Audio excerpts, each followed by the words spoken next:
Hey everyone, and welcome. Today, we're going to pull back the curtain on the world that's all around us. We're going to explore this sort of invisible economic web that connects every single one of us. And I promise you, by the end of this, you are never going to look at your own community the same way again. So let's start with a really simple question. Just look at something near you right now. Could be a pen, maybe your phone, whatever.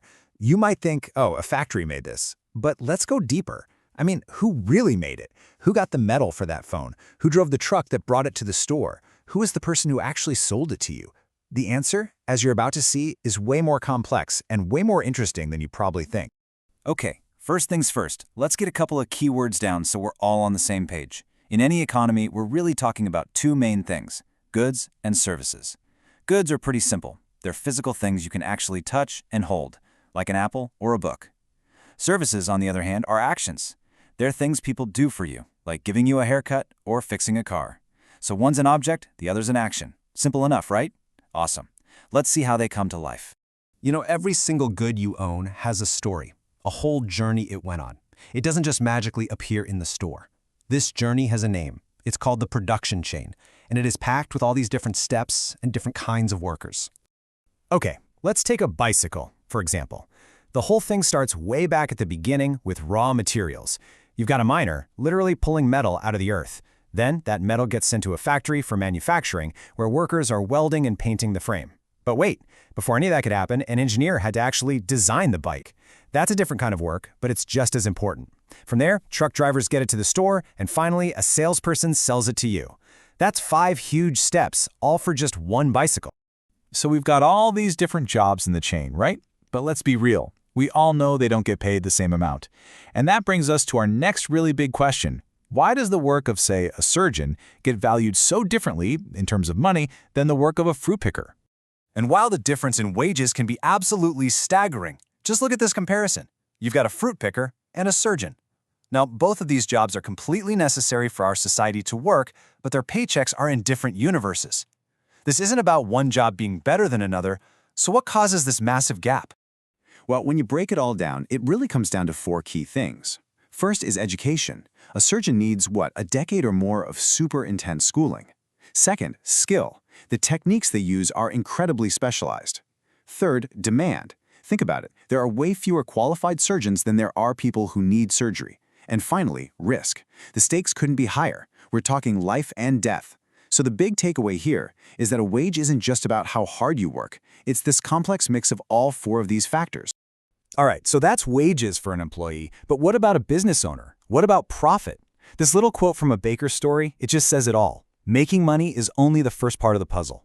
So picture this. Our baker has a fantastic day and sells $100 worth of bread. That $100 is her income, the total amount of cash that came into the business. But is that what she gets to take home and put in her pocket? Not so fast. Before she can even think about paying herself, she's got to pay her costs, right? She has to buy more flour for tomorrow, pay the electricity bill to keep the ovens hot, and of course, pay the wages for the people who work for her. Let's just say all of that adds up to $50. And this is where we get that magic number: profit. You take the total income, that $100, you subtract the costs, that $50, and what's left over? $50. That is the profit. It's the money the owner has actually earned, and you can think of it as the reward for taking the risk of starting the business in the first place.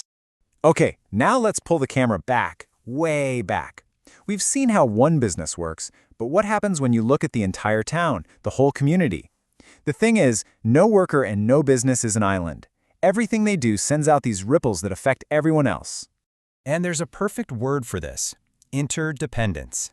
It sounds a little complicated, but all it really means is that we all lean on each other.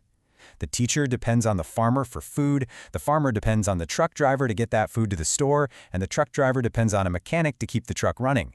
It's this huge, amazing, interconnected system. You want to see just how deep this interdependence goes? Let's play a little what-if game.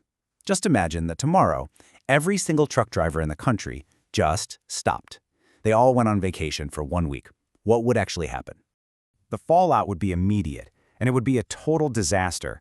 Within just a couple of days, grocery store shelves would be empty, gas stations would be bone dry, hospitals wouldn't get their critical medicines and supplies, and factories, they'd have to shut down because they wouldn't have any raw materials. It just goes to show how one single job is absolutely essential to keeping the whole thing running.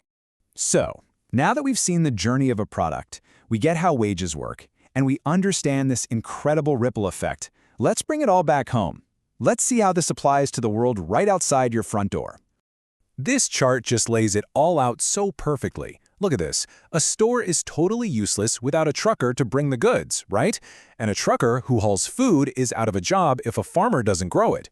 And our baker from a few minutes ago, she can't even start her day without the flour that the farmer provided. It's really this perfect, unbreakable circle of dependence. So I want to leave you with this, a final little challenge. As you go about the rest of your day, just look around. I mean, really look.